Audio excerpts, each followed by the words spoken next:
The Ford Maverick Hybrid has been a huge hit thanks to its 37 miles per gallon combined fuel economy rating, which makes it a very green machine. But the Maverick I'm in today is a dirty one.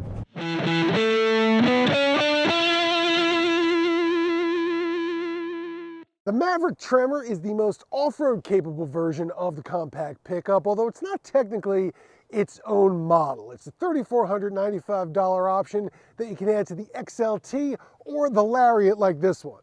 Without the door price is starting at $34,275 for the XLT Tremor and $39,945 for the Lariat Tremor. The Tremor is only offered on all-wheel drive Mavericks with the 2-liter turbocharged 4-cylinder engine that's rated at 250 horsepower and 277 pound-feet of torque, and connected to an 8-speed automatic transmission. What the package adds are 17-inch wheels with 29-inch all-terrain tires, off-road tuned shocks and springs that help increase its ground clearance from 8.6 to 9.4 inches, a new front bumper design with a plastic bash plate that improves its approach angle and has 2 tow hooks sticking out of it, metal skid plates up front for the drivetrain, and a more fibrous protective cover for the middle of the underbody. The biggest mechanical change is to the all-wheel drive system, which gets a twin-clutch rear drive unit that can send 100% of the power to either wheel, but also mimic a locking rear diff. The Tremor also adds Ford's low-speed off-road trail control cruise control, and its drive modes include settings for mud and ruts and sand. The interior on the Lariat Tremor features Ford's ActiveX synthetic upholstery, which is easy to clean off, and uniquely finished with Tremor logos and orange stitching. Tremor also gets a set of all-weather floor mats to go with it. There's a digital display between the analog tachometer and speedometer, and the infotainment system is equipped with wired Apple CarPlay and Android Auto smartphone integration.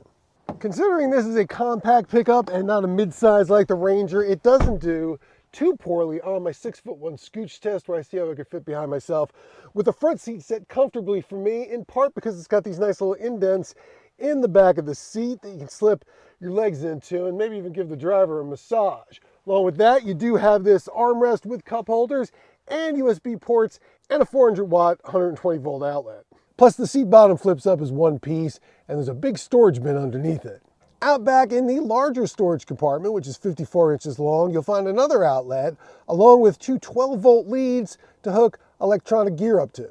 It also has a spray-in bed liner with these built-in slots that you can put down planks to set up shelves and compartments with. And while the tailgate isn't damped, it does have these adjustable straps that you can move up here to set it partway open so you can put Long Islands on that second deck above the wheel wells. Of course, this is more fun when you're hauling a different way. As with many off-road suspension systems, this one I think improves the on-road ride as well. The all-terrain tires are a little loud on pavement, but the springs and shocks really make it comfortable.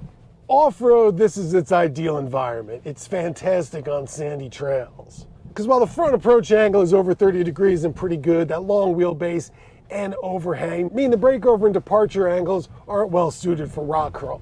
The drivetrain absolutely loves this. Crank the wheel, give it a little gas, and that rear end just comes sliding around in the sand.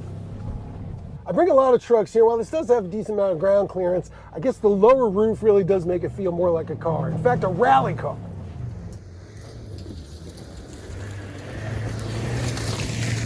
And this size is nice on tight trails, very easy to get through things. The Maverick's built on the same platform as the Bronco Sport. This drivetrain is pretty much the same as the one in the Badlands versions of that, which I've been here with, but I think this is even more fun.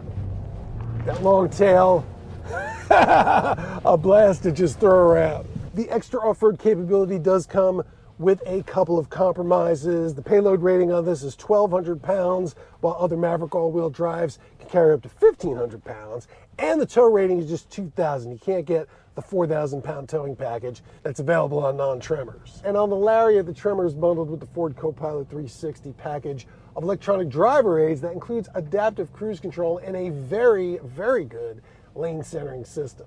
Yeah, I don't see any lanes out here.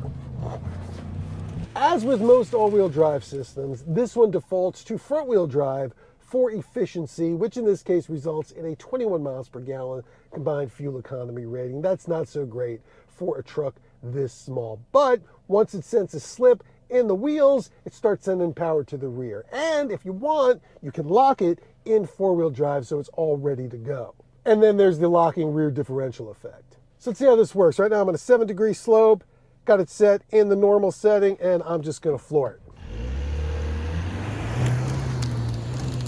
Definitely felt a little of that power transfer there. Now we're gonna go to four-wheel drive and try it again.